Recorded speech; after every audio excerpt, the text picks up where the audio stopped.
Today, we're going to talk about accepting the job and negotiation.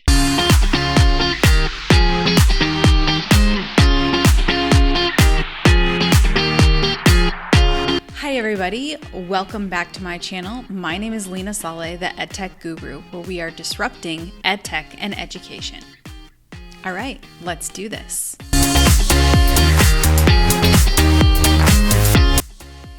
Hello everybody, and welcome back to the last episode in our series together. In episode 1, we explored all the jobs that are available in the edtech space. In episode 2, we explored where do you look for those jobs, what skills do you need to acquire. In episode 3, we discussed where you network and redoing your resume. And then in episode 4, we discussed the application process, what you can do in the interim. And in this week, we talk about accepting the job and negotiations. I hope that you have enjoyed this part of the series. If you have, please help me out by subscribing and hitting that like button below. It will share it with other people and it will help other teachers who are in the same position as you. We have went through all the steps of the process of actually making the move to leaving the classroom. Wow, it's certainly been a bumpy road, but now you're feeling excitement because your dream is becoming a reality. Some things that don't happen when we are teachers in the classroom is we don't get the ability to negotiate. We can't negotiate our pay.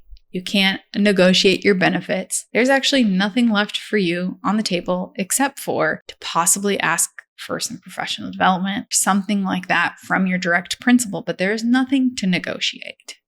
When you get your acceptance letter, always negotiate. Remember when you were moving from the classroom to this new career field, you may have to take a bit of a pay cut to be able to really make the leap outside of the classroom. The thing about being outside of the education network of school, being in the school sites directly, is that you can actually increase your pay quite quickly, so you're not stuck there permanently. When you do receive the job offer, you don't take the job immediately on the spot. Take the time to evaluate the job offer and be absolutely certain that this position is the right position for you. Then you want to take a look at the compensation package. Now, if you're lucky, you will get a job where you don't have to take a pay cut. Just keep in mind that your summers are gone, your special breaks and holidays are gone, and you're going to have this regular schedule. So you'll want to look at the offer, making sure that the benefits are covering what you want them to cover, that there is some kind of PTO, paid time off that's offered, and then also considering that retirement fund or maybe even the ability to get equity in a company.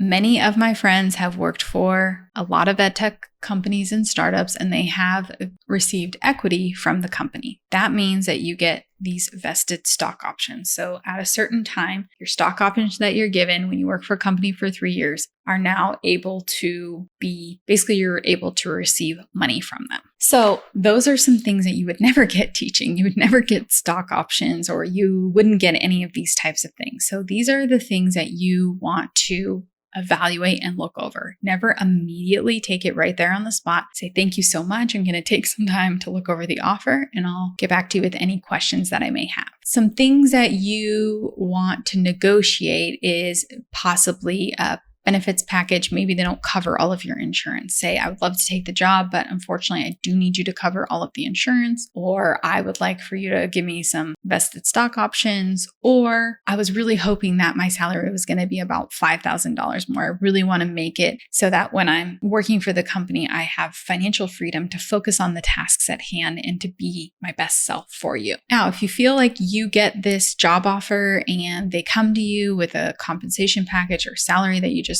was well below what you had discussed, you can always decline an offer. You don't have to accept an offer unless you want to accept the offer. So really look over it and see, okay, is it going to benefit me long term? And don't get your feelings hurt if it is less than you had assumed. I took a pay cut when I left the classroom, and it was the best thing I ever did because I was able to then grow my skill set. And now I have way more value than I would have had if I had stayed there in the classroom. I will also link some resources here about what things you should negotiate and how to actually negotiate. So always, always, always, when you get an offer, look it over, make sure that you highlight any questions or concerns that you may have. And if you have someone in your network that you would like to share it with to give you feedback, let's say you're all family of teachers, you might not know. You should have at this point established someone who you can trust and who can give you that feedback, because it's just important to be able to have that feedback and be able to negotiate that. And don't be afraid to negotiate. I know it's scary.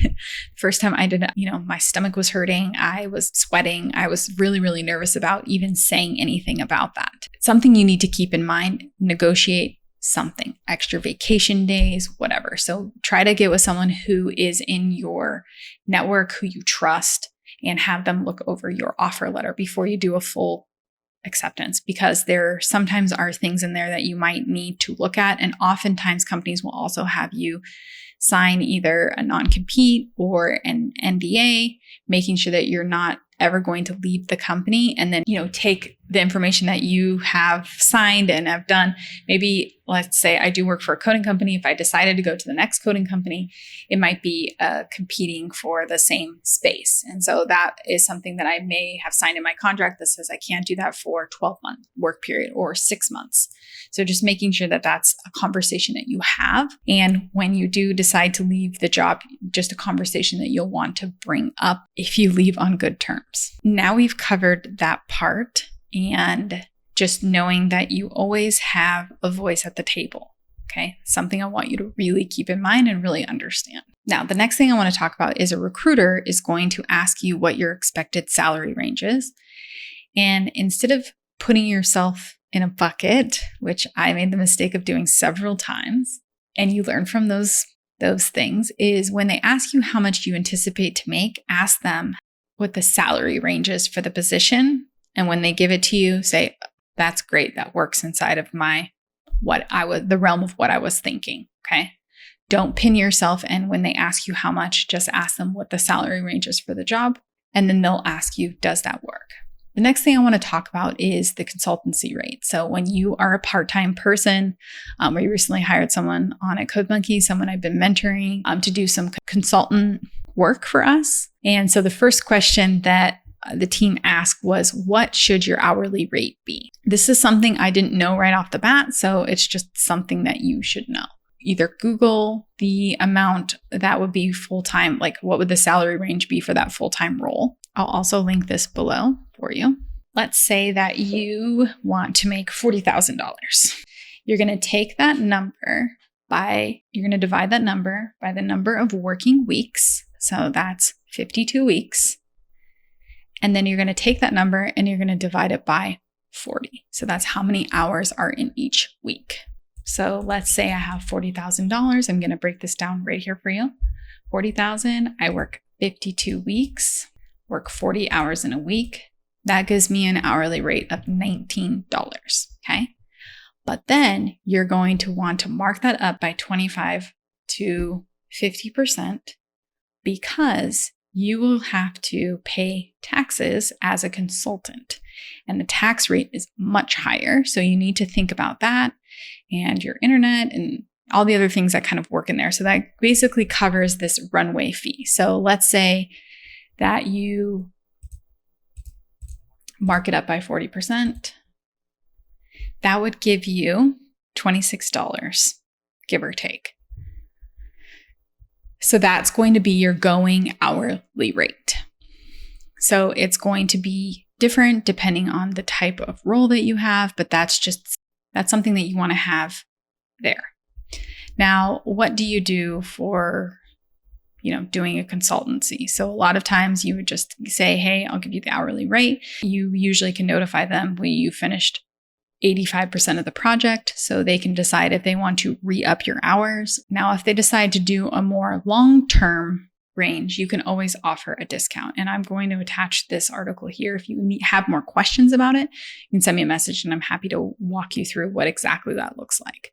So now we've covered what you do in that process. And it's quite a lot of things to think about when going through this process. I don't want anyone to think that it's the easiest thing in the world, but once you go from there to getting the skill sets that you have and people see that you've worked in the industry, the job application process from here will be a much easier process moving forward. But the first time acquiring that job is pretty challenging. And I don't want you to think that everyone doesn't face those same challenges, because they do. You're not alone. It happens to everybody. It's just a learning curve, something that we have to learn how to do in a different way. That's it. You've went through the interview process, you've selected the job, and now you have all of the tools in your toolbox to make a well-informed career decision. If you gained any value from this, I hope that you will subscribe to my channel, hit the thumbs up button, and share with anyone that you know that may be going through the same process as you. Thank you so much for following along on this journey. My name is Leena Saleh, the Edtech Guru. Please remember to like, share, subscribe, and comment below. And until next time.